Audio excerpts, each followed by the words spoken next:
Ladies and gentlemen, we are live tonight for another edition of NASCAR Chase for the Cup 2005. We are back in the NASCAR Busch Series side of things for the Dodge Motorsports 300 at the Dodge Raceway. A little bull rank short track around a football field inside a football stadium for you guys here tonight for race number 7 of 31 on this custom schedule Busch Series season. Our driver Greg Biffle comes in on a pretty good set of a run, I guess, to start this season through the first 6 races. Currently 4 wins in those first 6 races of the year. We have had 3 different winners in the last 3 races, though. We'll see if we have 4 in that same stretch of races as well.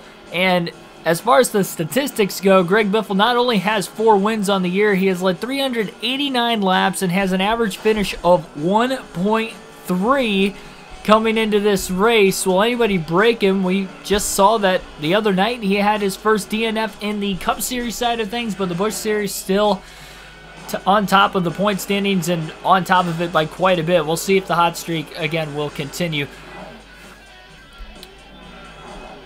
I'm seeing Tyler Burbeck saying that Landon Castle's P1 in qualifying. Is that currently, or he actually qualified on the pole? If he qualified on the pole, props for Landon Castle. That kind of broke my my intro there a little bit, but I read it. I usually don't read the intro for that read the comments during the intro for that reason. And okay, anyway, let's just get into the race. If you can't tell, I'm a little on the tired side of things right now. I just I pretty much got through the intro. I think we're all right. Let's get the racing underway. We have 300 laps around this, what, 3/8 mile short track, I believe, would be the length. 3/8 mile short track. Is there quali and Cup? Tomorrow. Qualifying for the Cup Series is tomorrow. Same with practice. Currently, not that many cars to go. Oh, okay. Well, there we go. Well, what, there's, is that in session 1, though? So they have 2 sessions. Welcome to the stream, everybody that is coming in. Also, Tyler Burbeck, Billy Kramer, Furfer Express, Patrick Shadley. I'm not going to read the name of the other one, but welcome to the stream as well. I'm keeping everything political off the channel for obvious reasons. I mean, I always did that anyway, but here we go. No qualifying, no practice. Greg Biffle's going to be starting at the rear for this 300-lap race. Now, 300 laps might sound like a lot, but around this racetrack, it definitely is not. Tiny Buchanan will start on the pole in the 113 car, and he will not lead lap 1. I think that's Sean Batson who goes on to lead the opening lap of the race.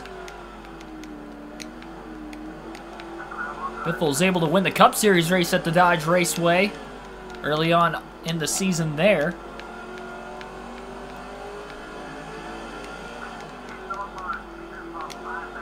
Oh, you got a 4-day weekend this week too. That sounds cool. Enjoy it.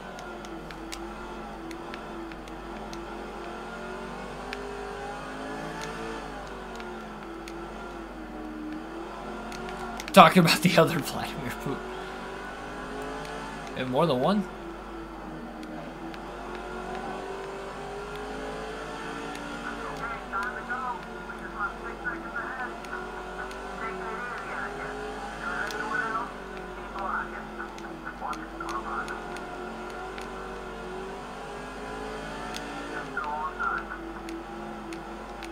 .152 car of, I believe that's Bob Spears in the 152 truck. I'm not sure who's in the 152 car in the Busch Series. But we've had 3 different leaders already in the first 6 completed laps. There's a lot of changing of the guard going on at the front of the pack. Biffle's going to be the only Cup Series regular in this race tonight. And it's only the 2nd race in which not all the Cup Series regulars that would run the Busch Series in this game are racing. Or I should say, in this case, not racing.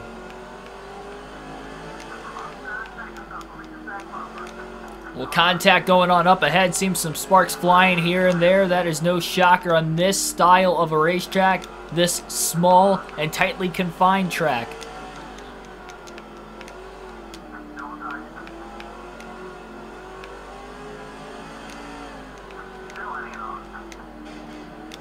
Biffle overdrives the corner just a little bit and finally makes contact with somebody for the first time.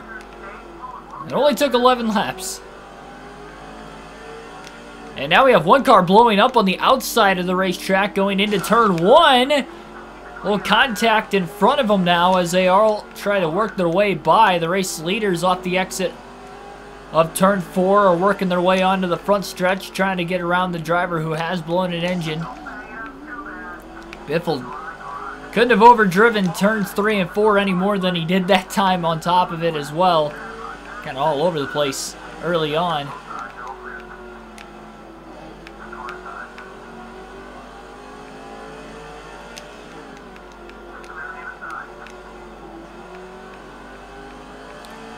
And that car that did blow an engine a couple laps ago was able to get into the pit lane, so just 42 cars now remain on the racetrack. Already our first driver to DNF in the first 15 laps.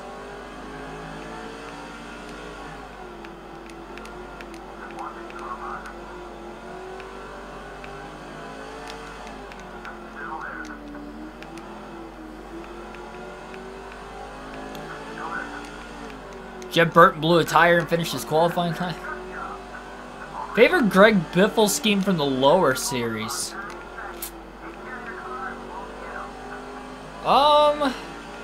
I do like this charter scheme, but I wouldn't say it's my favorite.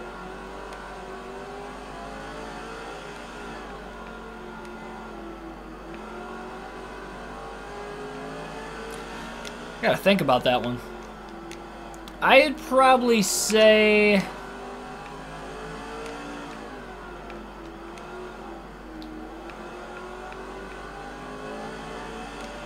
for whatever reason, I can't think of the sponsor name, but it was a red number 16 car.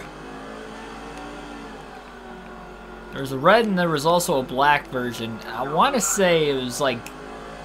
it had a bell on it. Let me know down in the chat if anybody can remember it. I can remember what the car... I'm telling you guys, I am really on the tire side tonight, so if the commentary is lacking, I am very, very sorry for it.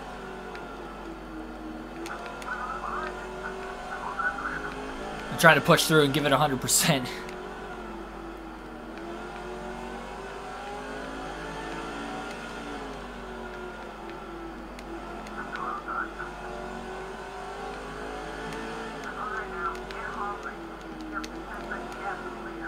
I want to say it's like BellQuest or something like that.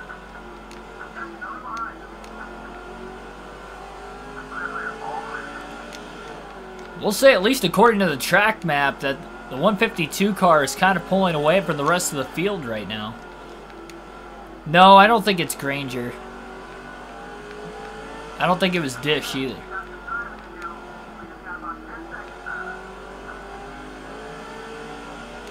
It was not KFC.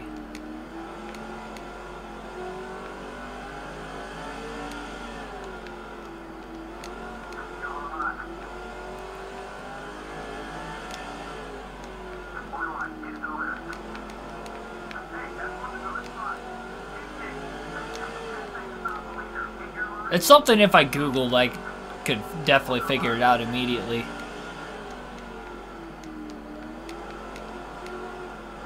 AmeriQuest, yes, thank you. There we go.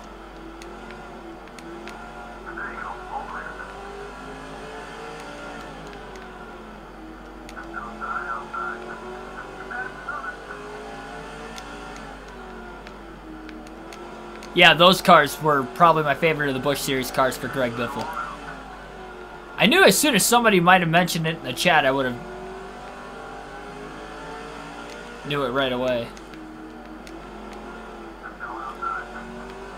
The 113 car that started on the pole must have gotten shuffled to the outside just a couple laps into the race, because he has already lost a ton of positions. He's back to the 28th position currently as we run. It's still falling backwards. Finally down on the bottom lane right now, it is Tiny Buchanan in the 113. Just to clarify.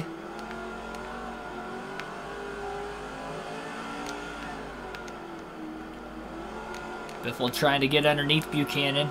Buchanan hugging the bottom. He definitely does not want to go any further back in the field if he can help it.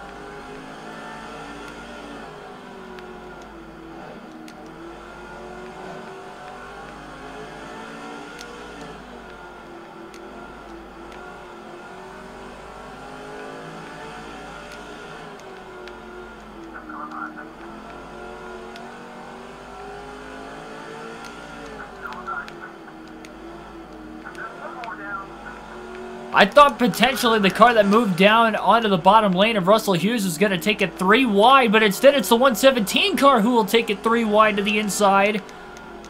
After Hughes overdrove the corner into the side of the 168 of Craig Miller. 117 also kind of knocked Hughes up the track a bit more on top of it the very next corner when he did make it 3 wide. They all make it through.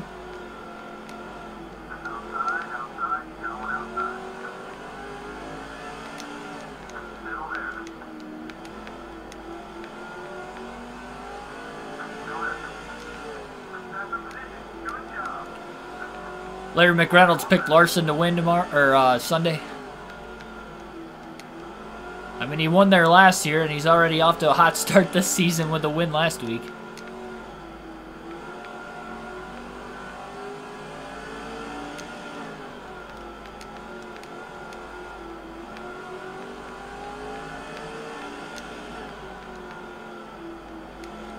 The phone number on the back of my car still work? Only one way to find out. What does that say? 1-888-GET-CHARTER. Only one way to find out. You can. This number's from 2004. So if it doesn't work, you'll probably know why.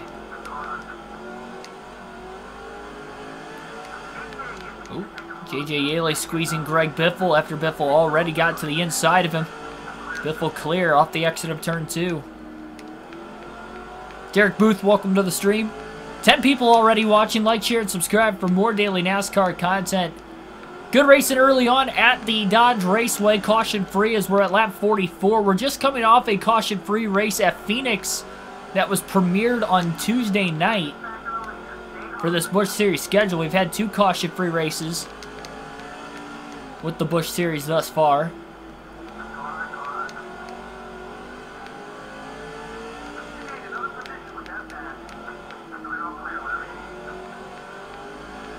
And we now have our 4th different leader of the races. A few laps ago, it was the 2 car of Ron Hornaday getting to the race lead. I did go to Auto Club, and I have to say, I had a blast. The race itself was really good. The trip itself, very memorable, and I'm going to save the story for the trip this weekend when I'm commentating the actual Cup Series race at Las Vegas, because I'm sure I'll have some downtime during maybe the stage breaks or, you know, a potential caution. I will talk about my trip some point during that race on Sunday, but I'm not going to have a lot of time to do it in this Busch Series race. And I want to make sure I'm not going to forget any part of the detail, but it was a memorable trip. It is definitely one that I am going to remember for a long time for various reasons. Like the Daytona 500 is one I'm never going to forget, but this one I'm never going to forget for a lot of particularly funnier reasons or crazy and wild reasons that would only happen, you know, in my situation, because I've had instances not like this one in particular, but it's like I go to so many races a year, and every year there's 1 or 2 of those like 8 to 11 races or 6 to 11 races I go to that the trip doesn't fully plan out 100% according to plan, and not because of like weather during the race. I'm talking about like the actual like traveling part of the trip, not the racetrack part of the trip. And I can't wait to tell that story to you guys this weekend. I was telling some people at work today that haven't seen me that worked the weekend shift, and they were laughing hysterically throughout the course of it. And I was like, man, this is just a wild trip. I didn't get pulled over. I didn't even drive once. I Ubered everywhere I went. It's a story I have to go into great detail on. I might even have to do a video on it, because I could probably, it's probably 10 minutes at least of talking, because I don't want to skip over any details. I'm one for wanting to paint a picture, as you can tell with the live realistic commentary on these races as well. So I'd like to go into great depth with it. Oh, Riley Herbst up to P1 now. He's from Vegas, if I remember correctly. Greg Biffle's working his way forward. He's had a mix of lap cars and lead lap cars he's been passing here recently. His last 2 cars he has just gotten around were both lapped down, as he's currently in 16th. It's like Jared Holmes in the 108 car gets booted to the outside lane now. Biffle will slide into the bottom. I've noticed the 22 of Jason Keller's gained a lot of spots since the start of the race as well, as he qualified towards the back. Keller, in fact, going to go wide off the exit of turn 4. Biffle drives underneath him. Bit of a stack up, it looks like, further up ahead. And Keller's a lap down, never mind. So Keller was a lap down. Mike Bliss was that next car in the lead lap, so Biffle now in the top 15 for the first time tonight. It took 62 laps to get there, and he's still 8 seconds behind Ron Hornaday for the lead. It's going to be tough to get up there. Oh, loose moment off the exit of turn 4. Biffle cuts the corner maybe a little too much.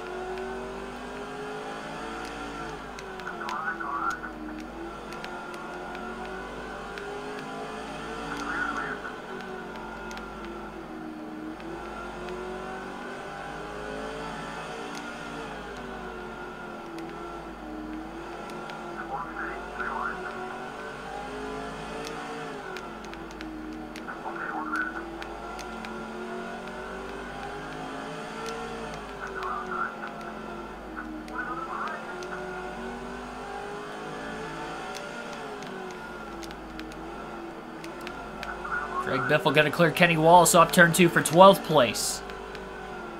Gained about 4 positions in about 4 laps. Jimmy Hill, after making contact with Dwayne Borland, now it's 3 wide, all for position as they battle for 10th. Somehow not making contact with each other while being 3 wide in the middle of the corner. That was a smooth maneuver from Greg Biffle now to crack the top 10. Aggressive, to say the least, to take that move 3 wide, but he noticed that they stacked up enough, and now he cracks the wall off turn 2 for the first time today, and he's going to give both those positions right back up anyway. And now Biffle's stuck on the outside. He got back in the gas a bit too soon off the exit of turn 2, and that costed him. And finally finds his way back down to the bottom as he is back to 12th. I did try In-N-Out Burger, yes. I didn't really care for the fries. The burger was good. I'd go there again for the burgers, but I'd probably just get like 2 burgers next time instead of fries. Like substituted, I guess. I didn't really care for the fries. I mean, they weren't bad. The fries weren't bad. They're kind of bland.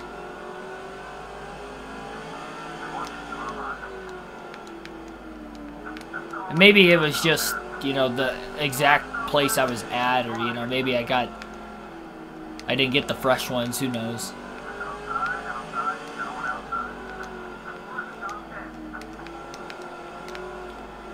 Borland gets around a few lap cars, now he's going to move back to the outside, out of the way for Greg Biffle. Biffle is an ally, and with being able to do that, he was able to get to the bottom pretty quickly, but then he overdrives turn 3, and he's right back to the outside again as Jimmy Hill gets underneath them as they are now side by side for the 10th place position.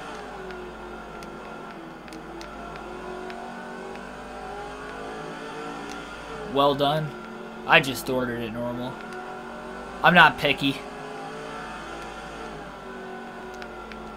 I mean, I still ate my fries, but...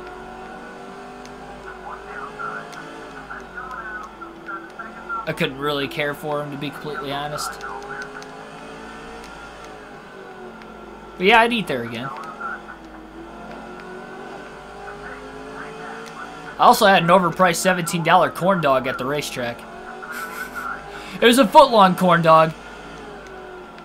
And I will say, like, I've had foot-long corn dogs at, like, county fairs and stuff, but this is probably the biggest, like, foot-long corn dog I think I've had, like, obviously it's still a foot-long like it would be a normal foot-long, but this one was a lot bigger.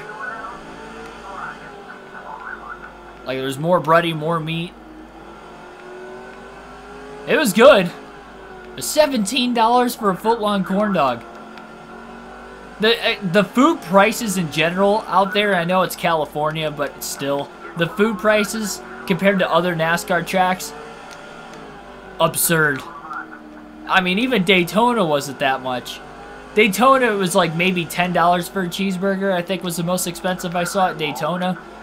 It was $15 for a cheeseburger. $15 for a cheeseburger at Auto Club. It was like 14 and change, $14.99, $14.98. That was the cheapest one I found. There were some other ones that were $15 and $16, but the cheapest one I found was 15. It's just insane. The gas prices in Fontana, I think I saw $5, maybe just over $5. I don't think I saw anything over $5.10. Which is still pretty expensive because when I left my house in town, I believe was $3.20 or $3.30. It's been around $3.20, $3.30. I will say today when I went to work, I noticed the gas prices by my work were like $3.79, $3.80 today. So they've gone up like 60 cents just since I left for Auto Club on Saturday last week. So, what, in 6 days it's gone up 60 cents roughly? 70 cents?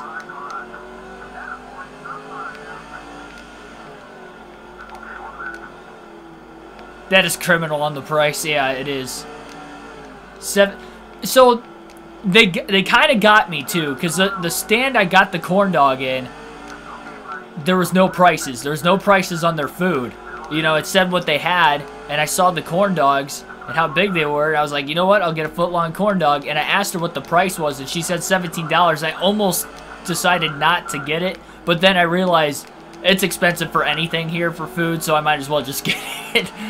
I probably could have, I probably could have, you know, saved like $2 on a cheeseburger, but at that point, it's like, if it's that overpriced anyway, then oh well. I will say water was cheaper than any other track I've been to, and that was weird.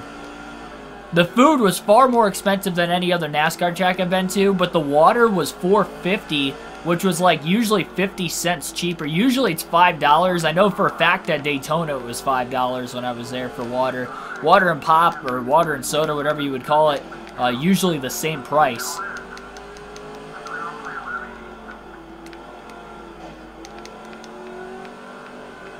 But in this case, it was $1 cheaper, so. Or 50 cents cheaper, I guess. But outside of that, yeah, everything else is more expensive. I didn't look at, like, t-shirt prices to see if the t-shirt prices were more expensive. Now, the driver haulers that the teams bring in, like the Penske hauler and all that, and the Hendrick hauler, like that stuff, those t-shirts are probably universal. Those are probably the same everywhere they go, but the track merchandise, I didn't see how much more expensive it would have been there. I looked at the t-shirts, but I didn't look at the prices of anything.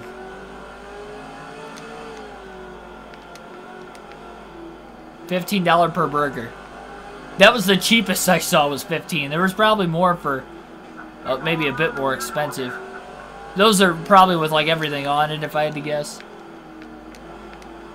I didn't look to see what the most expensive food item was. I could have probably eaten the most expensive food item, not knew it, but I should have looked for it.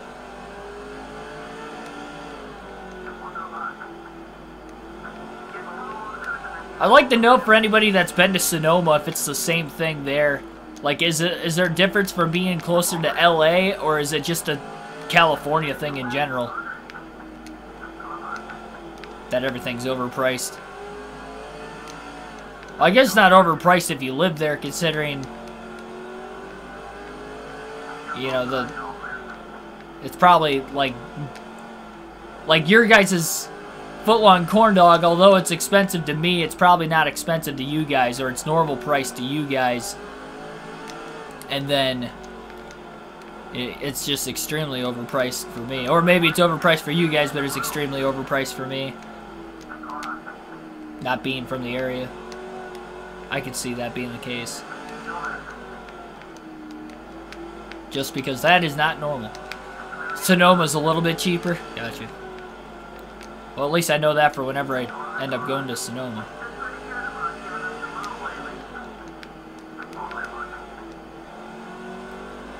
Biffle's inside the top 5. He had just reached there a few laps ago. We're just over 100 laps into this race. It should be a one-stop race today. No problem, I would think.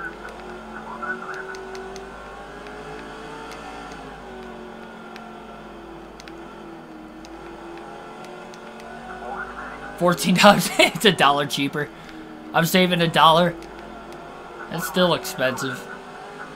I can attest at Daytona it was like 10 bucks.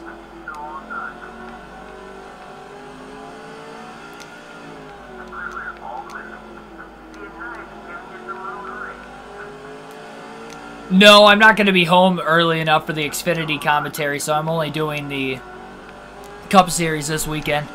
Most weekends I'm doing live commentary. I'm only doing one race during the week. I think the only time I'm doing both or multiple races during the week as far as live commentary goes, I believe, is Martinsville. I'm doing, I don't think the trucks race there. I think it's the Xfinity and the Cup Series in the spring, if I remember right.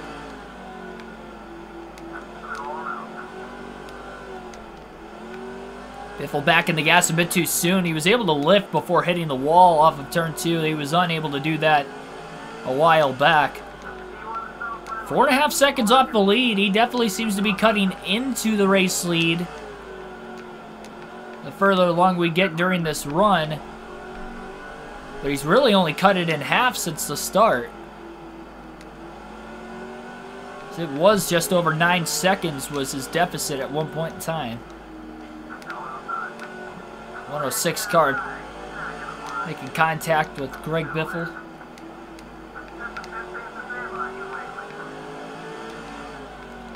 We'll say Biffle's made contact a couple times, which is just going to happen anytime you're on a tight bull ring track like the Dodge Raceway. Plan on going back to Auto Club again. If or when it becomes a short track, for sure. That very first race, I'm going to be there for the short track, assuming it goes through, even if it's not next year. So I will definitely be back for then. Otherwise, I don't have a timetable for, going back to Auto Club. I'd like to see every race in a single season in person as well at some point. But obviously, that's going to be far down the road. Maybe my commentating abilities can make me do that and make that more achievable. Caution's out for the first time today. The 131 car has gone a bit wide. It looks like he saved it. I don't think he hit the wall. He definitely pulled off the racetrack. Maybe he had a tire going down, and that's what caused the car to go up the track. Looked as if he could have had contact from behind, but it was tough to tell for sure. Either way, caution's out for the first time. Greg Biffle's going to pit. We'll see if anybody else will pit here. Nobody else is going to pit. That is interesting. 4 tires of fuel coming up for Greg Biffle in the 60. It's going to be interesting. Right, Sam, for the truck race, it was $6 for hot dog and soda. Are you at Vegas?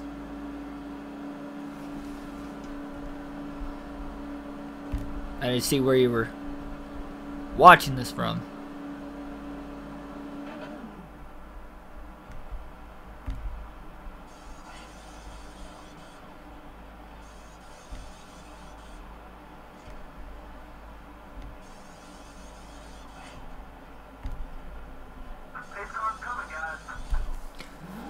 Mr. Clean Crew also working on the number 60 Ford of Greg Biffle again tonight.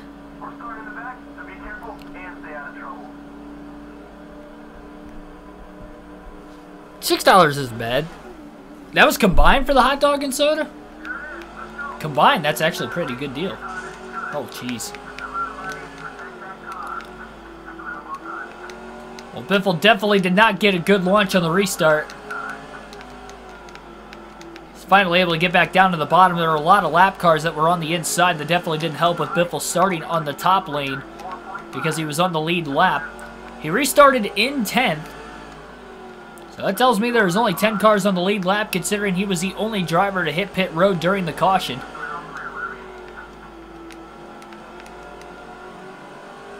A lot of cars up high. Biffle trying to make way on the bottom.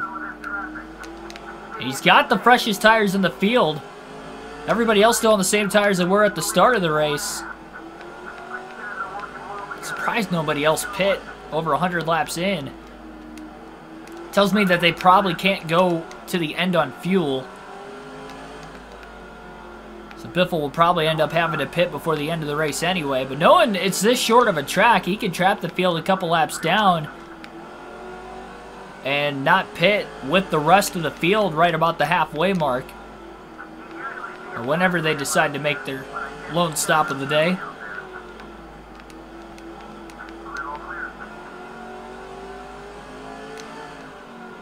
Yeah, combined, that's pretty good.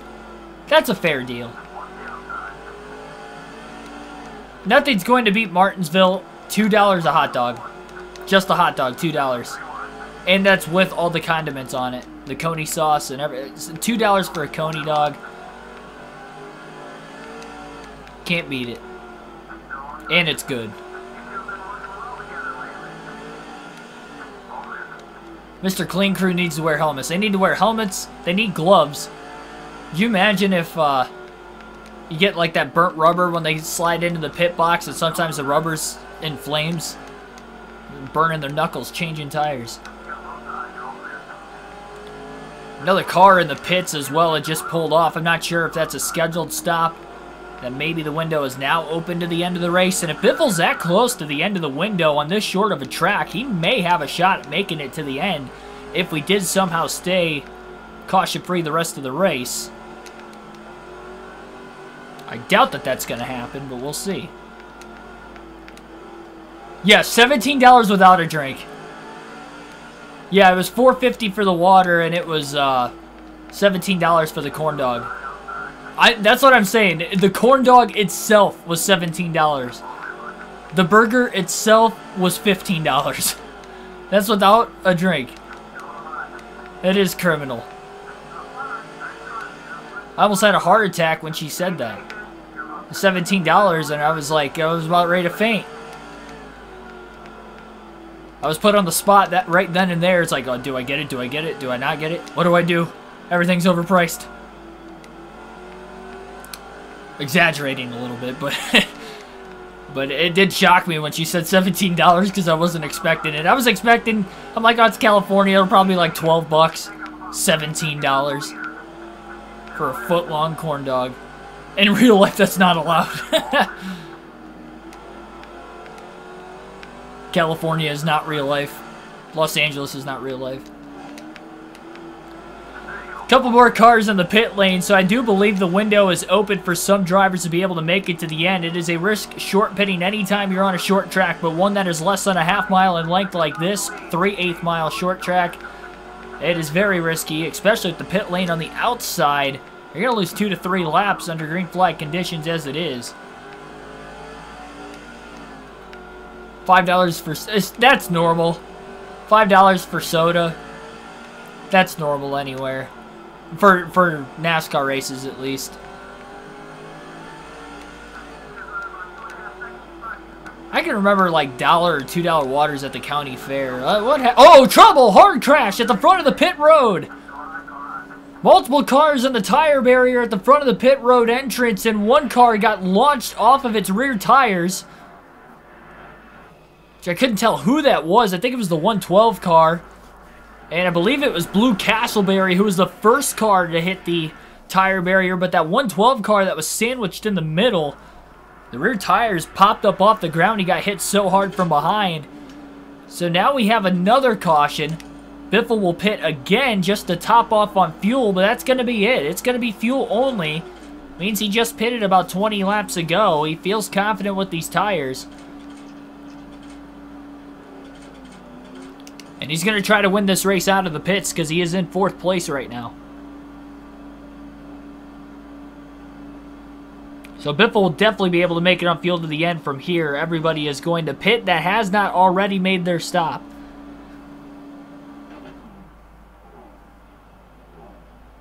Having to fuel the car from the right side, that is different from pretty much any other oval. A little splash and go for Greg Biffle, and away he goes. And he will be the leader as long as there was no other lead lap car that stayed out of the pits that maybe just hit pit road when the caution waved. And that doesn't seem to be the case, so green flag back in the air. It'll be Greg Biffle leading the field to the green at the Dodge Raceway. 5 bonus points for the Biff for leading his first lap of the race. Problem is he's stuck on the outside with all the lap cars. Now he finally gets down to the bottom. It's 3 wide on the inside of J.J. Yaley and Tim Fiedel.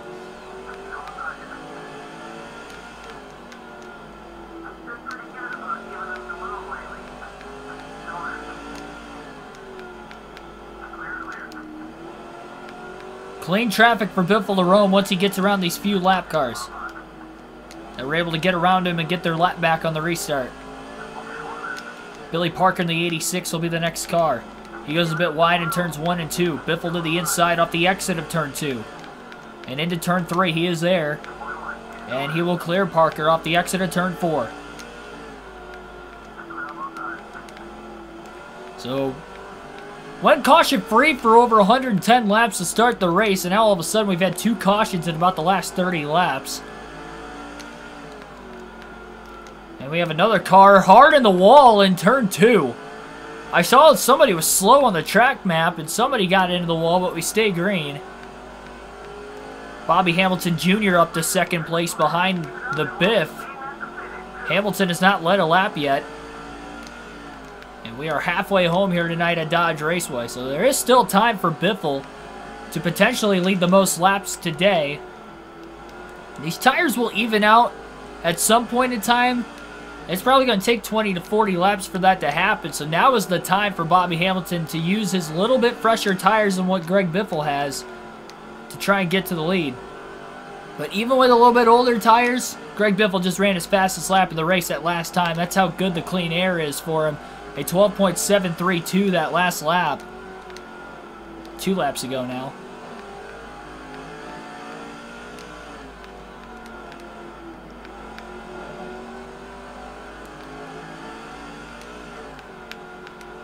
If I spent $17 on a corn dog, it better be the best. It was a very good foot-long corn dog. Definitely not worth $17, but it was good. I don't know if it's the best foot-long corn dog I've ever had, but granted, I don't know how many foot-long corn dogs I've had. I remember when I was younger, I used to, that was a popular demand when I went to the county fair annually, so I will say that that's probably what caught my eye, is I'm like, oh, you know, that made me think of when I was like 8 years old going to the, you know, county fair with my grandparents or something during the summer, so it's probably the only reason why the foot-long corn dog caught my eye like it did. They had a lot of different food options there, though. I'd say the most food options of any track I went to, and that's including Daytona. Daytona had a lot. Fontana was right there with it. And for it not being a, like, crown jewel event of any sort, or a playoff race, that's actually pretty good. Props to the amenities and all the food stands and all that at Auto Club. Did a good job.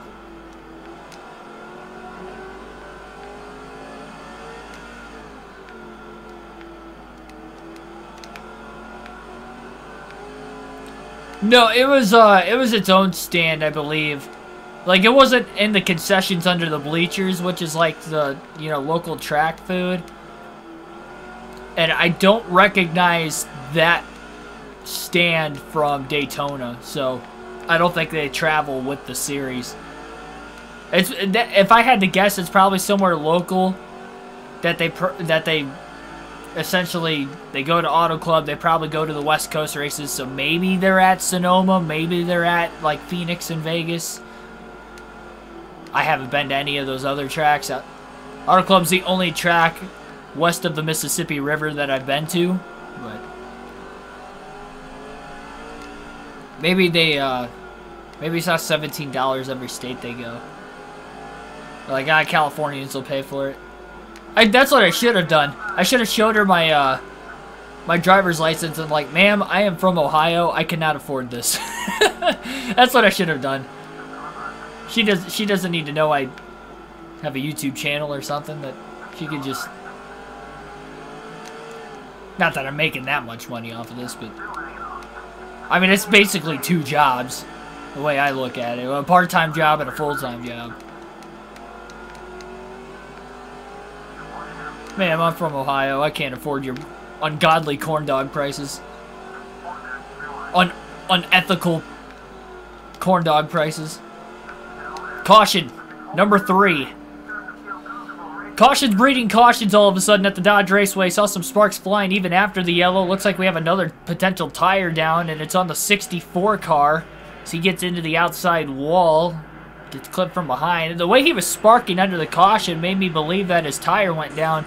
And this was not long after pit stop, so that's kind of shocking. But it looks as if it's the second tire we've seen going down in this race.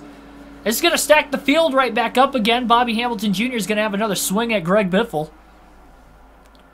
And once again, the leaders will be on the outside of the front row, while the lap cars will be on the inside. Green flag back in the air.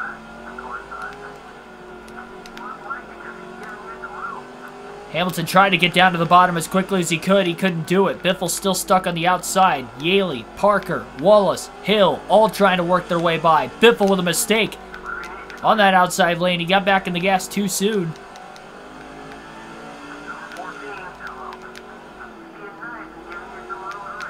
I mean, it's just prices in general are just more expensive. Uber, like everything. Everything's just more expensive. I've never gotten an Uber ride in Ohio, but the only other times I've gotten an Uber ride would have been Charlotte, which I didn't have to pay for because Enterprise paid for it. And then at Atlanta, I don't remember it being that much, but it was also like 2 years ago. 3 years ago. Almost exactly 3 years ago, too. We'll stack up with the lap cars on the outside, and Biffle was stuck on the top side behind him and to the outside of some of the lead lap cars as he has fallen back to 3rd place. Ron Hornaday took the lead about 3 laps ago. And the 152 car, who looked very good on the short run early in the day, is back to 2nd on this restart.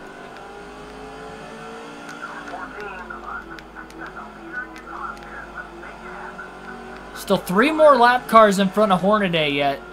But that 152 is closing in on Ron Hornaday, and I think the 152 car's got the fastest short run car all day long.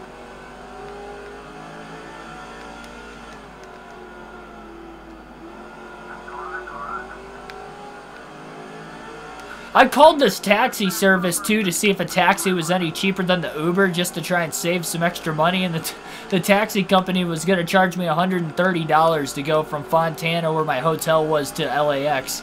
I was like, oh, no. I mean, the Uber was like 90. Average between 90 to 100 on the way there. Like, you mean to tell me that the taxi's going to be an extra 30 bucks? $30 to $40? No way. But I wanted to call just to make sure. If I could have saved 20 bucks, I would have, but that was... I was just like... right when they even said that, I was like, yeah, I'll have to pass on that, sorry. And they're like, oh, nope, thanks. And they just hung up.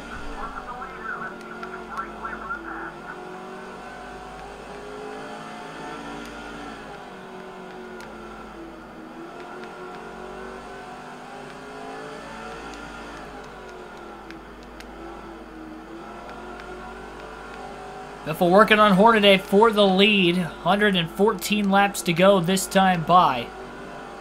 And off the exit of turn 4, Biffle beats Hornaday back to the gas, and he's got the chance to take the lead, and he will off of turn 2. Hornaday looks for the crossover, overdrives it in turn 3, trying to get back to the inside of the 60. Biffle now inside of the lap car of J.J. Yaley, and a little bit of clean air now in front of Biffle for the meantime. Hornaday now to the inside of Yaley as well, trying to keep pace with Biffle.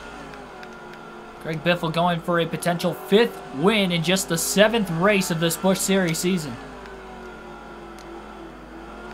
The massive one happened in your race at Talladega. Quarter of the field involved. Oh my goodness. 6 cars DNF'd.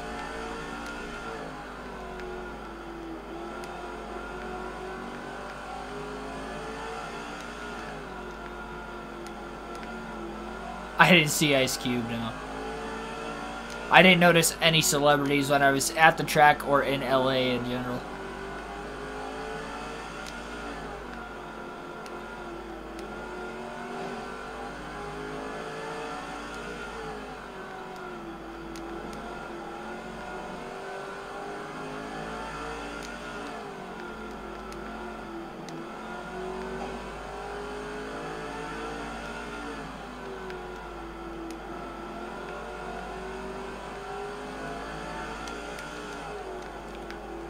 Alternate through the different camera angles for the first time in the race today.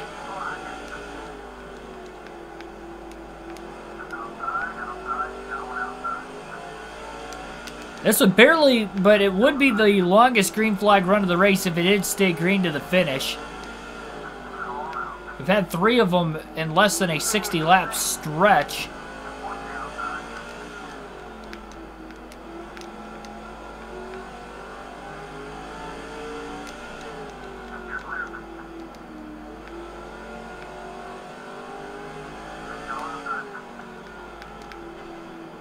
More contact in front of Biffle.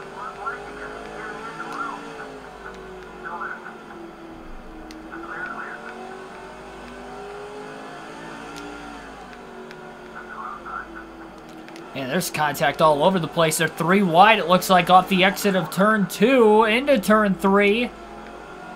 Again, not that far in front of Biffle. Now Biffle's in the middle of a little bit of 3 wide racing with Terry Cook and Mike Bliss. Makes a nice clean pass on both of them as Biffle tries to lap as many cars as he possibly can here.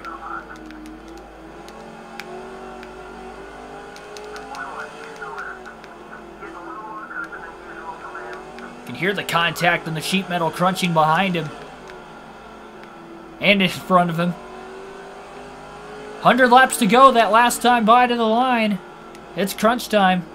Final third of the race.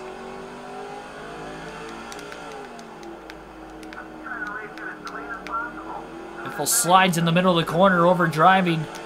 Car trying to get to the inside of Castleberry, who's carrying a lot of damage from that second caution of the race.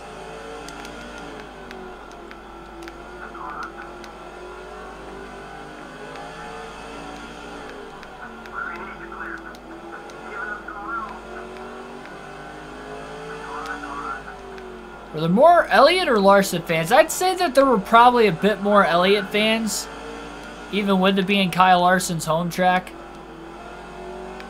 But I have noticed that Larson is definitely the second favorite. And it's not that far behind Elliott.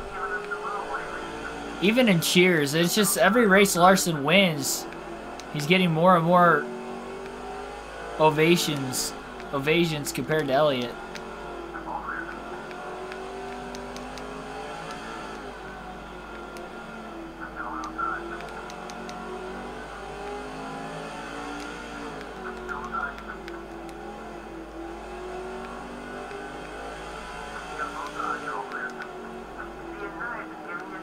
Largest lead of the race for Greg Biffle himself, about a 2.2 second lead at the start-finish line as we have now 93 laps and counting left to go, and 93 laps at the Dodge Raceway will click by in a hurry. Biffle lost the lead and actually fell back to third on that last restart. That's going to be the best opportunity, is going to be on the restarts for the drivers behind Biffle to really try to get around him, gun him down. Weren't they leading just a few more laps? Taking the race lead away there for about a dozen laps or so. Could that be enough to help him lead the most laps in this race today? Or does Greg Biffle still have a shot to get the most laps led himself?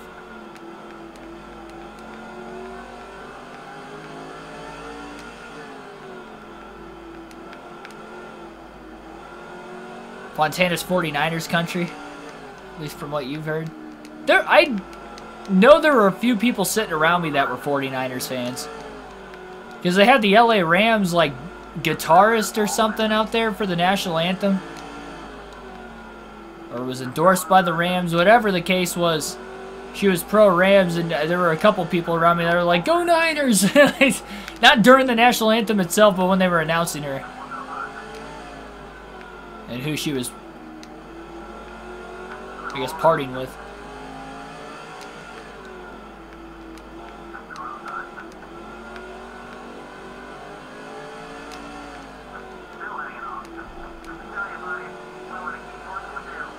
He was surprised no booing Larson for the wreck. I think that's just because of how many fans Larson has. Biffle got loose, thought he could get down to the bottom before he gets shuffled out of line by Russell Hughes. More contact, and into the wall goes Biffle. Getting tangled with Hughes.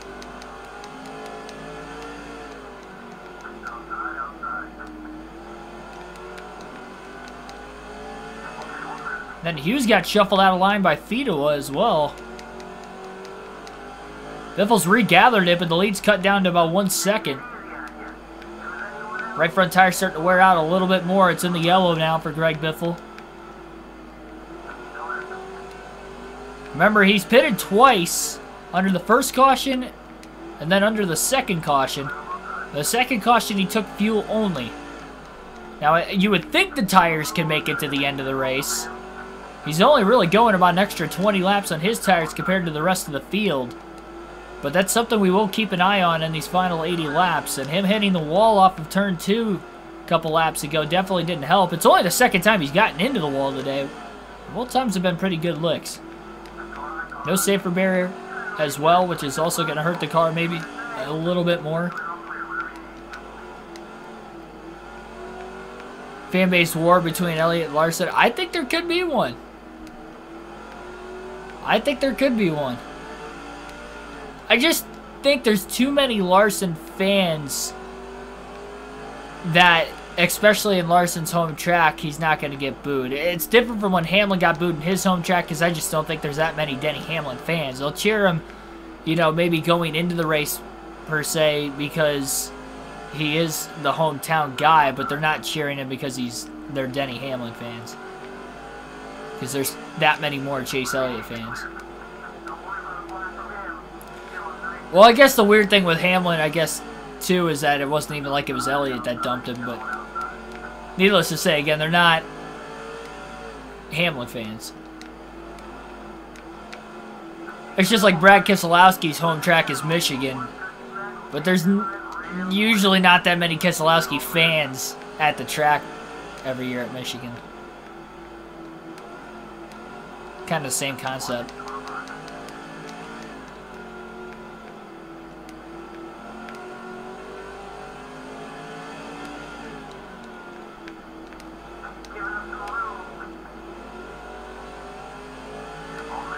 Colton Todd Bodine starting 19th at Las Vegas for trucks. Yeah, he's starting his 6th race Truck Series part-time season tonight. See how it works. One car leaving the pit lane, making a bit of contact, working his way back up onto the racetrack, but we do stay green. Not sure who that was. Manny Brown gets shuffled out of line by Jimmy Hill. Jimmy Sadler will get underneath of Brown.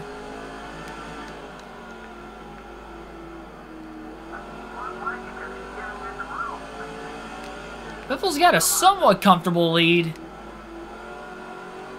It'd be more comfortable if we had less laps left, but 69 laps still remain.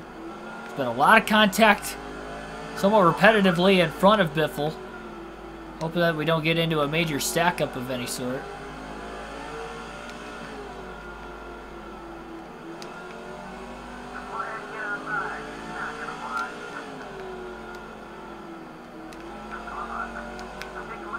It's not just Virginia fans, it's just NASCAR fans. NASCAR fans are literally different every track you go to.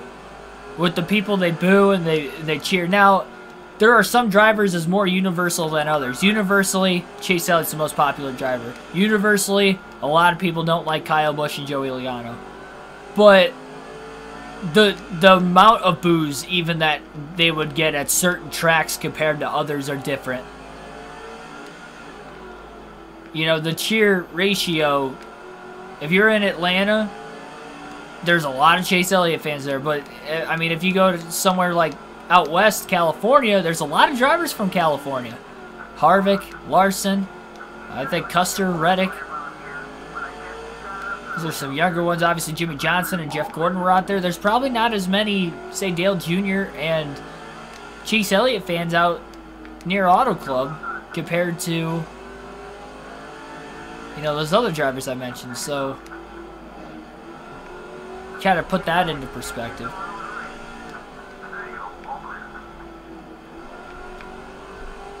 It really does change, though, quite a bit. The percentage, I guess, would change quite a bit from track to track.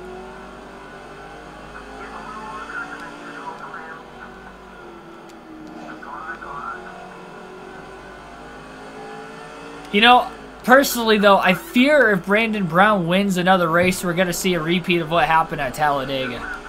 I have the same thing, and it's not going to be... Well, I guess in this case, the only benefit is that it would be because Brandon Brown won. It wouldn't be just for the hell of it like it was at Talladega with the crowd that day. They would, you know... Maybe they'll legitimately chance, let's go Brandon, instead of... You know, the other thing. We don't know. We'll have to see if he wins another race, if that would end up happening. On a 3 wide traffic, just saw Mike Bliss go 3 wide, and then Greg Biffle all of a sudden was 3 wide just behind it. And he's going to end up going 3 wide again, it looks like, into turn 1. Largest lead of the race for Biffle, 3.3 seconds now, ahead of second place. Bliss into the back of Batson.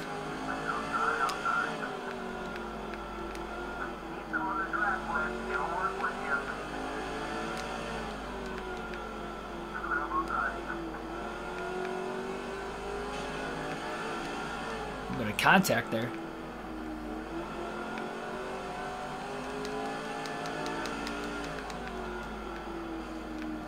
Now contact with Bliss in front of him as well.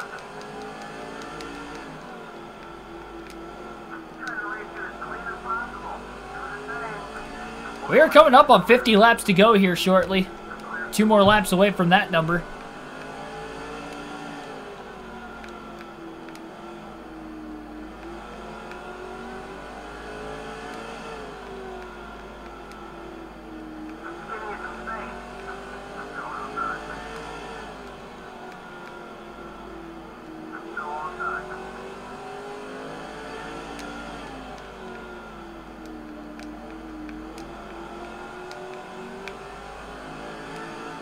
Brandon Brown can win another race, but think he can win COTA? I don't think that that's going to happen. But I mean, I guess I don't know his stats on road courses, you know, statistically, if he's a good road course racer or not. I don't think so. Not enough that I feel like he can win. Anything can happen on any given race day, though. I say if, mainly because he is, you know, racing with a smaller team and how many years it took him to get to victory lane the first time and stuff, so. Yeah, definitely, you should probably treat every win like it's your last in general. I wish more drivers did do that. But in an instance with smaller teams like that, when you're, especially when you're tied down to a family-owned team or a smaller team in any of the top 3 series, you really, they really cherish those wins because they're few and far between. If you can even get there in the first place. Many of them fail to.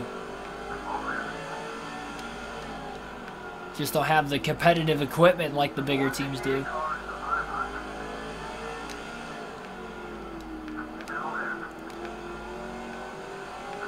Next race of this Busch Series season will be tomorrow night at 7 p.m. Eastern Standard Time, and it will take place at the Atlanta Motor Speedway for the Aaron's 312. So again, 7 p.m. Eastern Standard Time tomorrow night will be the next full race live stream on the channel, and it will be at Atlanta for the Busch Series. As far as today's race goes, we have 42 laps left at the line. We have had 3 cautions so far, and it has been almost 100 laps. It's going to be 87 laps at the line since the caution. Since the restart, I guess. Bold predictions, AJ Allmendinger to win a cup race this year. And he did it last year. See if he can do it again this year. Colleague's been pretty fast. Both Hemrick and Haley, they're just dealing with a lot of mechanical issues early in the year is their big downfall.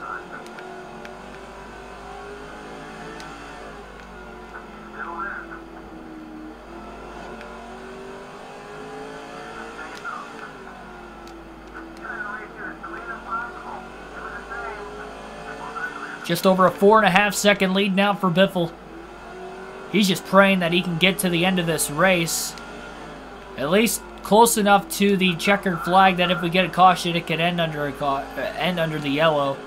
Yeah, no cautions come out in the final lap in this game, but outside of the Truck Series, which has 1 attempt at a green-white checker finish in 2004, the other series do not have other attempts or any attempt at a green-white checker. If it does happen, it's natural. It's not because it's going into overdrive or overtime, whatever you would want to call it in NASCAR.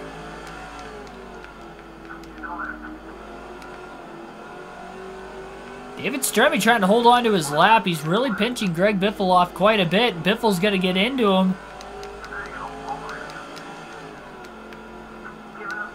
Bobby Hamilton Jr., who restarted in 2nd place, is about to go a lap down all of a sudden. And he will go a lap down. No free pass either. So Hamilton's in the danger zone. If he gets a caution, he's likely not going to have a shot to win.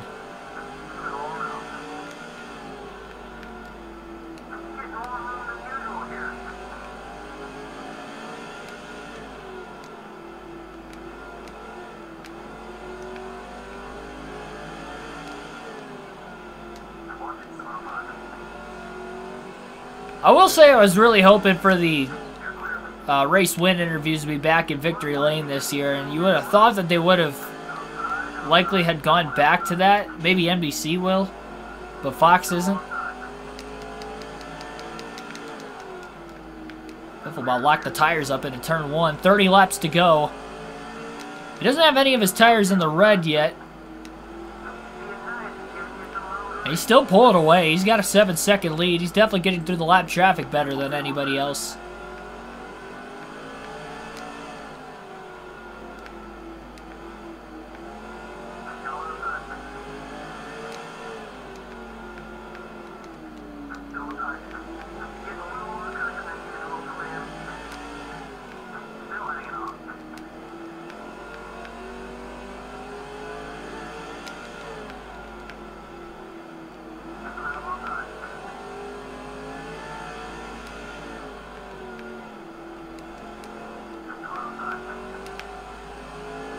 Yeah, Byron's due for a good run. He's had a little bit of bad luck this season.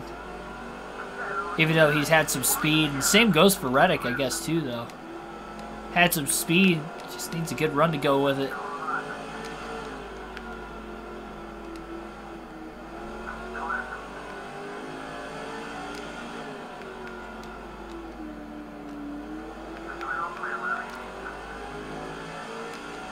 I noticed Greg Biffle's leads come down to earth just a little bit. About a 6.5 second difference right now between first and second. It was 7 seconds at one point. That's not a fast enough pace to catch Biffle before the end of the race, though, especially with how quick the laps go by at Dodge Raceway. Kyle Busch with a pretty bad block on Biffle.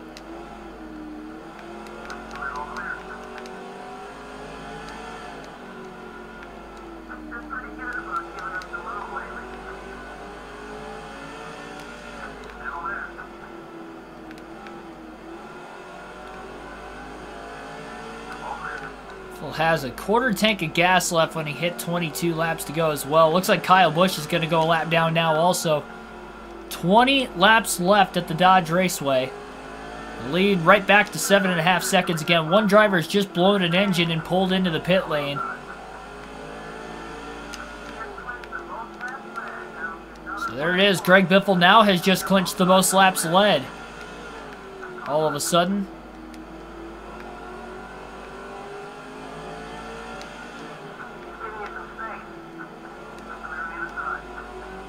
Took very late in the race to clinch the most laps led, but he got it.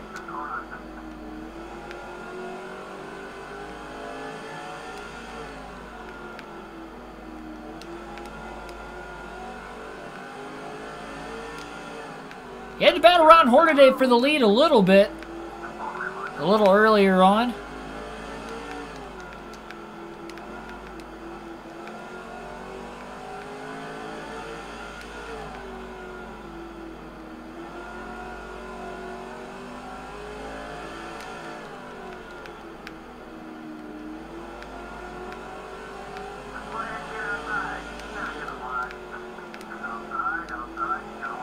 Three wide with the lap cars. Biffle clear off of turn 4. He's growing the lead back out to about 8.5 seconds again.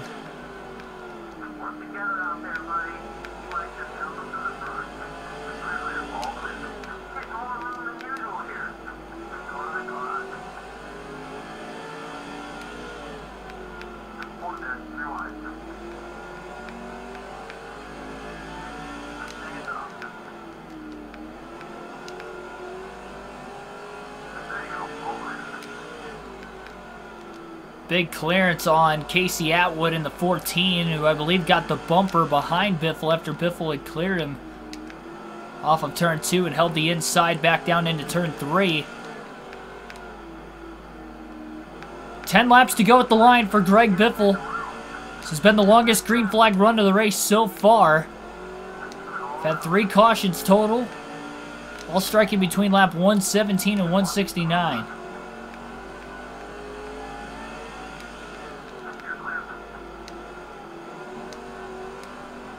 Biffle still pushing really hard. As you saw right there off the exit of turn 2. Really close to the wall. And he's probably going to keep pushing this hard until the very, very end. Locking the tires up a bit into turn 3.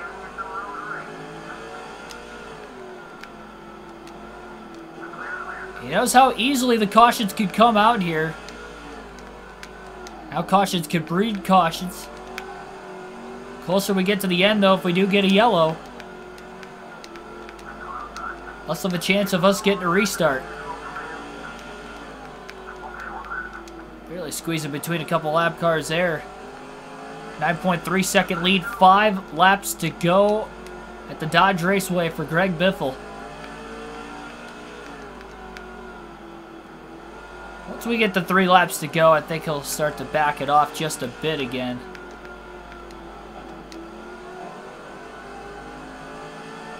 Looks like the leader could potentially be struggling in lap traffic.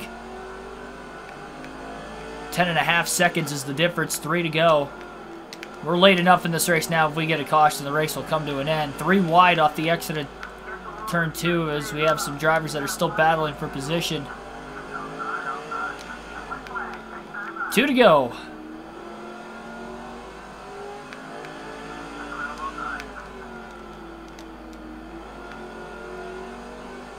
And with an 11-second lead, the white flag will wave. Final lap of the race.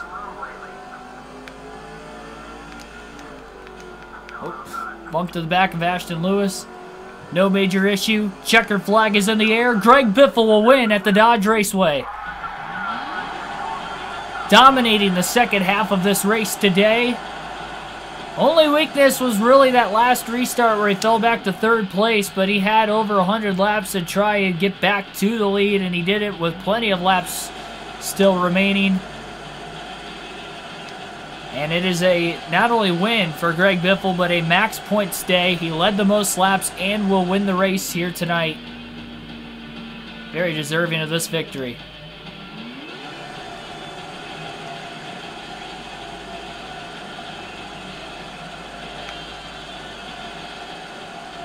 The smoke show under the grandstands at the Dodge Raceway on the entrance and / exit to the pit lane.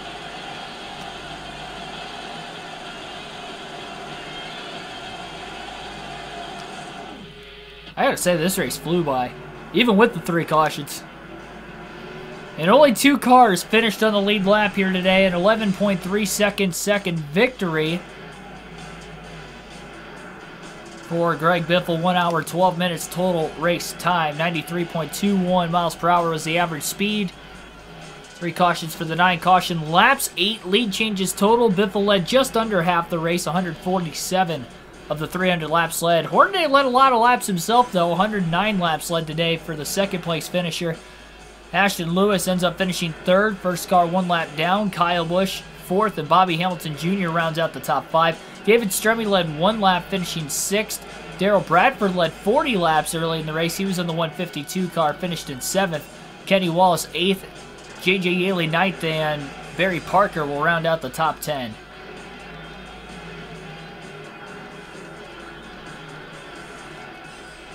And we'll take a look at who all DNF'd in this one. Sean Calloway was the first driver that dropped an engine on lap 11. David Green also ended up blowing an engine. Campbell blew an engine. That Wiggins guy also blew an engine for the 2nd straight race. Actually, no, these guys finished. These guys finished, but they just finished 11 laps down. So only 3 drivers failed to finish this race today. We had 3 cautions, so kind of fitting. Not all of them DNF'd during the yellows, but maybe some of them did. Or at least one of them. I wouldn't say any more than that, though. Next race, as mentioned, will be the Aaron's 312 at the Atlanta Motor Speedway. That will be coming your way tomorrow night on the channel for some more NASCAR 05 Busch Series action with this custom schedule season. It'll be race number 8 of 31. 202 laps will be the scheduled distance in that 312-mile race. Like, share, and subscribe for more daily NASCAR content. Again, 7 p.m. Eastern Standard Time. Tomorrow night, we will be live on the channel.